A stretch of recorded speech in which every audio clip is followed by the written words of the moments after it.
Sertoba Media, where the struggle is real to be awesome. I push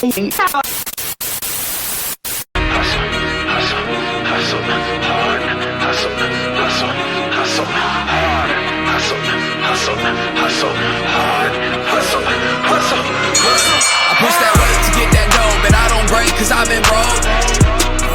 If ain't no pain, then ain't no growth. To keep it 100, I came in to run it and bet if I had to, I'd do it again.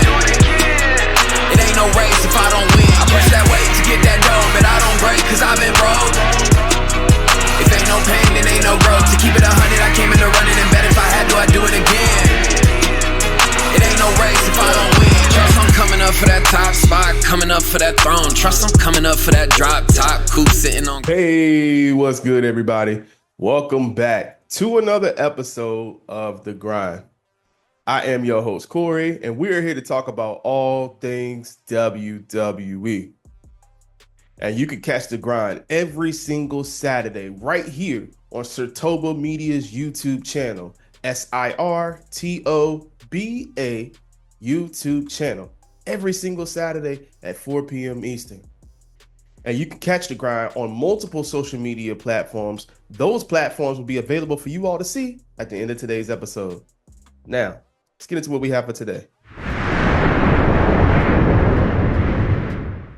So it's been an eventful week of WWE programming, and you know what better way to recap the week by having an episode, the second installment of The Grind Rewind.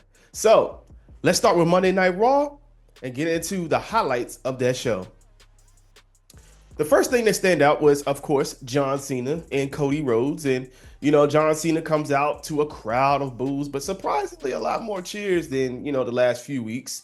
He came out, and then Cody came out, and, you know, they had a war of words. And when I tell you a war of words, they were hidden below the belt big time. But I think they had to end it off like this fiery because allegedly John won't be available until WrestleMania pretty much. So they tried to kind of, you know, carry a feud in this manner by trying to end it on a high note per se.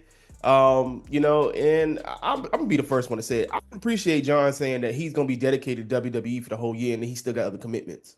I don't appreciate that, John. You lied to us. Just like you lied to us the last 25 years about you and your hustle and your loyalty and your respect. You lied again, John. Now we about to have a problem, John. You and I, we about to have a problem. Okay, sir? I need you to show up. I need this build to be what it's supposed to be. Okay? Last year, everybody keep talking about last year and how great that build is. This can have that same type of effect with the story that we got going on here.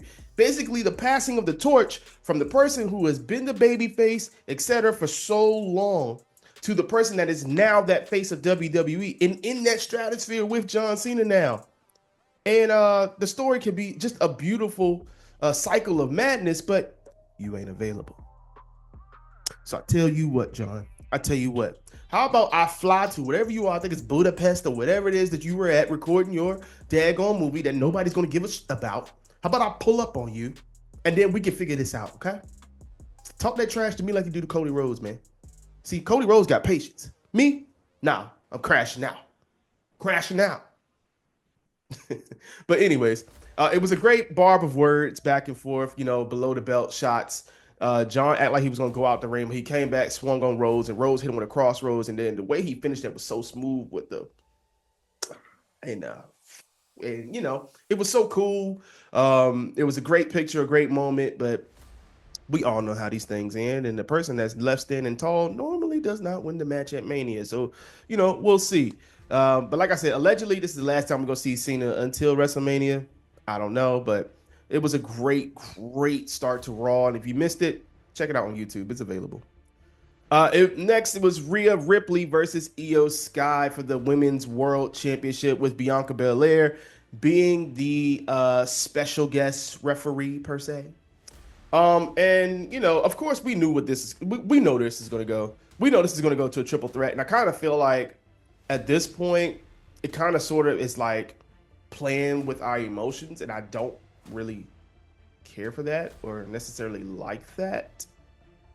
Yeah, so it's one of those things where like this thing is kind of playing with us at this point, and I'll be honest with y'all, I'm kind of over it. Just go ahead and announce this damn thing to be a triple threat, and let's get it on.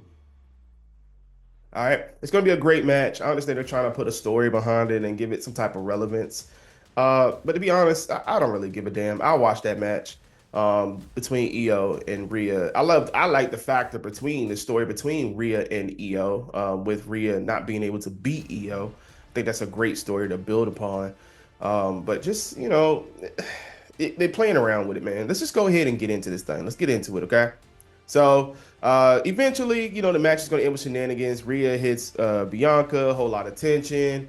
Rhea doesn't win the match. Rhea lays out Io and Bianca and then raises the title above her head. So we know this is going to be a triple threat match. Let's just go ahead and announce it next week and stop playing these games.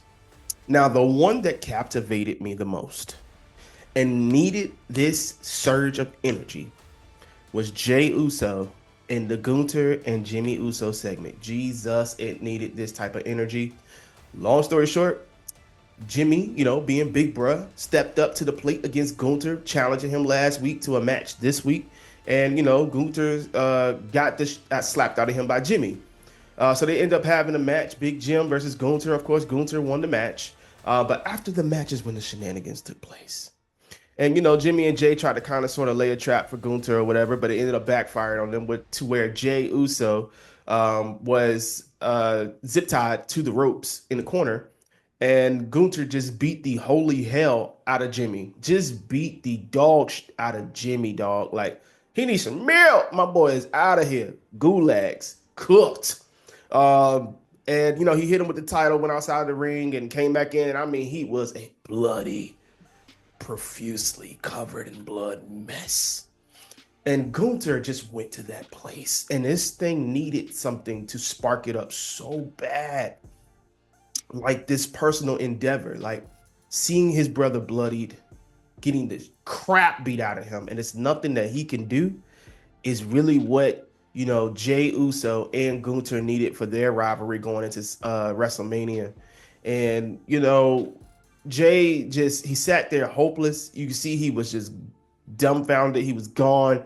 And, you could hear him on the mic saying, I'm going to kill you. I'm going to kill you. And, and not literal, okay? Not literally. But the match itself needed this surge. It's here now. So I want to see what happens from here. We should see Crash Out Jay moving forward. Like, none of that political stuff. Stop yeeting for a couple weeks and beat the crap out of Gunther every time you see him, or at least try to. That match at WrestleMania, I think, is going to be one of the sleepers because Gunther is so freaking amazing in the ring. And, it's going to be one of those things where, Jay, I would love to see what is more in his wrestling bag. Jay needs to pull up with some new stuff, not just the spear and the super kicks and all that stuff. That he needs to come in, and this needs to be a wrestling match. So interesting to see on Raw, but we'll see where it goes from here. NXT, per usual, just cooking, handling their business, cooking. So at the beginning, Stephanie Vecchur, she was the double champion, the NXT Women's Champion and the NXT Women's North American Championship, and decided because of how loaded the roster is that she needed to vacate a title to give the other women an opportunity, and that is what ended up happening. So she relinquished the NXT Women's North American Championship, and she said it was under one stipulation: as long as she get to pick her opponent for Stand and Deliver. And that's going to be interesting to see. Jordan Grace comes out trying to, stake her claim, but her and Jada Parker got this thing going on right now where they're going back and forth, one-upping each other. So, of course, Jada Parker was going to come out, and it turns into this whole skirmish. Y'all know how WWE get down. And then from there, it was just one of those things where, one wants to state their claim. Jordan Grace had a great moment where she took a security guard and threw him over the top ropes a good 10 feet. It was pretty cool. But I mean, it's what it is, and we're going to see. Maybe it'll be a triple threat match for that women's championship at Stand and Deliver. So we will see. Dark State. The name is a little less desirable, But nevertheless, they're starting to have an impact, and it's starting to have an impact in that main event scene, which is very, very interesting to me. How they are just appearing and attacking people. They're not, and I mean they're attacking everybody, but it's just something just doesn't feel right about it. And when you think about how they're attacking people, it's always around that NXT title kind of picture with Trick, with Oba, the champion, and with Javon Evans. And I want to say this right here. That segment between Javon Evans and Trick was pretty damn cool. And I think Javon Evans needs this type of edge because everybody keeps looking at him as a high flyer. And it's cool and all. He can do cool stuff, whatever like that. But I like to see superstars be more edgy. That doesn't mean they have to be a face or a heel, but they can be more edgy. They're human. People that are faces or good guys can have bad moments too. And he absolutely cooked Trick on the mic to a point where Trick got upset. Oba comes out. They're having a war of words. People getting laid out, and then Dark State attacks them. But the story of this is how much Trick Williams and Oba Femi is sleeping on Javon. And, I was sitting back and I was thinking about this. I was like, what if Javon Evans is the leader of Dark State? What if Dark State shows up and helps Javon win that NXT championship at Stand and Deliver? So yes, at Stand and Deliver, there will be a triple threat match between Trick Williams, Oba Femi, and Javon Evans. And I got a weird feeling that Javon may pull this off. So we'll see what happens. Ricky Saints. Ricky Saints has won the NXT North American Championship in a pretty decent match with Shawn Spears. I'm sad to see Shawn Spears lose the title so fast, but I understand why they did it. He took out the whole, group. What is it? The Culling. He took out the whole Culling crew and, ended the match with Rochambeau and, won the title. But he was soon attacked by Ethan Page, who seems to be on the championship just hunt right now because he attacked Ricky Saints. He wants that NXT North American Championship. And then he was on TNA, and now he's in the TNA World Heavyweight Championship match as a triple threat match. So, Ethan Page been everywhere, but he attacked Ricky Saints. And it looks like that's going to be the match that we're going to look towards for Stand and Deliver. Ricky Saints versus Ethan Page for that North American Championship. I think it's going to be awesome. Now, SmackDown. SmackDown is like this for me. I don't know. But let's get into some things that happened on Friday Night SmackDown. So, Tiffy time and good old Charlotte Flair. It's okay. It got a little personal this week, which I think is always a great element. Charlotte Flair was on a TV show this week. I think it was on Sherry Shepherd's show. I don't remember, y'all. Y'all gotta correct me on that. Was on there talking about her divorce from Andrade and how she's had another divorce and all that other great stuff. How she wants to break her father's record, all that great stuff. And Tiffany used that in her promo on SmackDown. I thought it was a smart thing to do. You got to find ways to get your story over. Everything isn't on WWE writers, WWE creative to do for you. You as the talent have to figure out a way to get that story over sometimes. And I think if it was a little more personal in the beginning, I think it could be a little more believable. This is a great match on paper, but the story has been very underwhelming. So I don't know what they can do to kind of rev it up a little bit. But we'll see. They had a great war of words. They went back and forth, and it was kind of it ended with Charlotte saying something about Tiffany's boyfriend being in her DMs. I mean, whatever. That's how I feel about it. Whatever. Naomi and Jade, this feud will finally culminate at WrestleMania. Naomi coming out after being attacked by Jade. Then going out, beating B-Fab, calling Jade out again, gets a boot to the face for her troubles, and Nick Aldis finally makes it official. Naomi versus Jade Cargill at WrestleMania, and I saw a stat. Correct me if I'm wrong, y'all. I didn't look it up. I just saw it online, so don't beat me up about it. That this is the first singles match for the women without a title in WrestleMania history. Is this true? Is this true? It has a whole lot of significance if it is. But we're going to see this culminate. I really want to see this be a great match. I hope Jade, while she was away, have been working on her wrestling skills. Naomi is very good in the ring. She has submission maneuvers. She has a new finisher now. all that good stuff. Hopefully she debuts another song because, you know, I'm a man, like the glow stuff got to go. We're proceeding with caution now. So Jade and Naomi one-on-one WrestleMania. One of the sad moments, some news broke earlier in the day on Friday that Kevin Owens will have to pull out of WrestleMania. And then on SmackDown, Kevin Owens confirmed that he will need neck surgery and he had to pull out of WrestleMania. Very, very sad news to hear because Kevin Owens has been the MVP for so goddamn long on WWE programming. It is crazy. And, you know, he's had a lot of crazy matches over the last few months. The one with Cody, the one with Sammy, you know, and now he has to have surgery and he's out indefinitely. We don't know if he will ever return. You know, he said he's had some great moments in his career, etc. I'm pretty sure he's contemplating on what he wants to do from this point. He just signed a new contract, if I remember correctly. So it kind of sucks that this is the fate of Kevin Owens at this point. Randy comes out, you know, and they have a little bit of a face-to-face. Randy kind of whispers to him, you know, go get yourself fixed, even though they were in a feud. He goes into the ring. He's in there with Nick Aldis, and Nick Aldis said he has to pull him from WrestleMania. Randy Orton is beside himself, and he RKOs Nick Aldis. So what does this mean? Do we have somebody else to face Randy Orton? Or does that mean Nick Aldis is about to come out of the suit and handle his business with Orton at Mania? I think that would be cool. And a great moment for Nick Aldis because he hasn't been on the WrestleMania stage before. So I'm pretty sure he still can go. And it would be great to see, you know, Nick Aldis in all of his glory. You know, if you don't know a lot about Nick Aldis, I would highly suggest that you take time to learn about him and his history. So, you know, check out Nick Aldis and his history. But Orton versus Aldis would be pretty cool. We'll see. But, you know, sending, you know, love and comfort to Kevin Owens. I know this hurts him really bad, and he really wanted to be a part of Mania. And like I said, Kevin Owens is the real MVP of WWE for sure. For sure. So speedy recovery, Kevin Owens, man.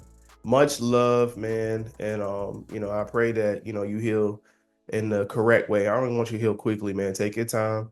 Be with your family. Take care of yourself, man. You've given us a lot of moments over your career, and I really hope that things work out to where you can come back one day. So take care of yourself, KO. We got to talk about it. Rey Fenix finally debuts on WWE after finally being let go of his contract with AEW. He shows up, his entrance, aura. The Lucha Brothers, they got them down. They got them down pat with the aura and their entrances. He had a match with Nathan Frazier from NXT. And if y'all don't know, Nathan Frazier is a protege of Seth Rollins. He literally looks like Seth Rollins a little bit when you look at him. But their match, Nathan Frazier and Rey Fenix, was a barn burner. I mean, like, disgustingly good. There was a moment where it was a slight, you know, mishap. I don't want to say word botch. I don't like it. It was a mishap. Nathan Frazier has hit that, you know, suicide dive. I don't know how many times, and his foot kind of got caught in the rope. And it worried me a little bit because he kind of landed on Rey Fenix's knee and he was trying to catch him. But they kept going. The match was incredible. The Mexican Muscle Buster was kind of dope. And, you know, Rey Fenix is happy to be with WWE. And, you know, we're happy to see him too. I'm glad just because he's on the program now that they just went on ahead and put the Lucha Brothers together. I'm glad they didn't do that. Let them boys rock on their own for a bit and let's see what happens from here. But Rey Fenix is officially a part of WWE. And this final segment between the triple threat match of Roman Reigns, Seth Rollins, and CM Punk came to finally revealing what the favor was that CM Punk wanted from Paul Heyman, and he wanted to hit Roman below the belt. So he finally revealed that Paul Heyman will be in his corner at WrestleMania, not Roman's. And Roman turns to Paul Heyman and said, tell him no, and he tells him, but he can't tell him no. Is this the breakup of Roman and Paul Heyman, or is this, you know, a bigger thing? But this is amazing. He decided to take the wise man away from the tribal chief, so that way the tribal chief will have to stand on his own. He don't have a wise man to guide him through the match. I mean, it's this match. It's got the story, y'all. This is years in the making. You know, it's got the personal stuff. It's got the feud. Like it's just got everything it needs. It has aura. And those of you that are upset that it is the main event, possibly of night one, there's other programming that you can watch. But he revealed it. Roman gets upset. Him and Punk kind of throw hands a little bit. Punk hits him with a GTS, and Roman's selling, man. He never gets enough credit for his selling. It is absolutely hilarious how he took that GTS and he laid out like somebody created the chalk around his body. Hilarious.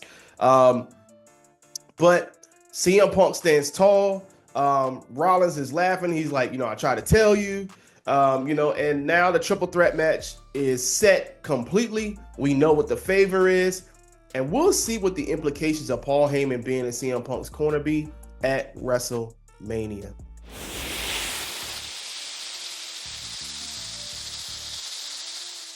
So there you have it, you guys. This is your second rendition of the Grind Rewind.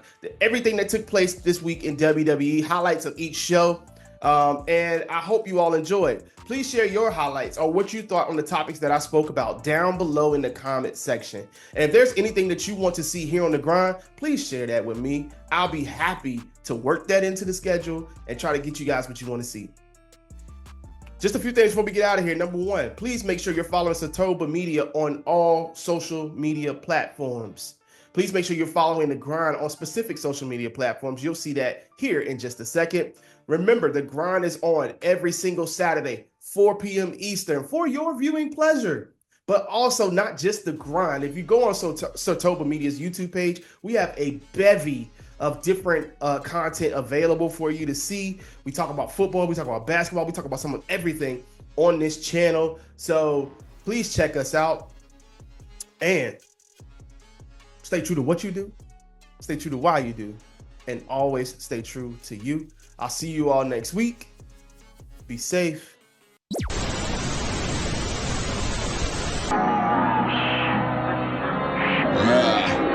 I push that way to get that gold, but I don't break 'cause I've been wrong.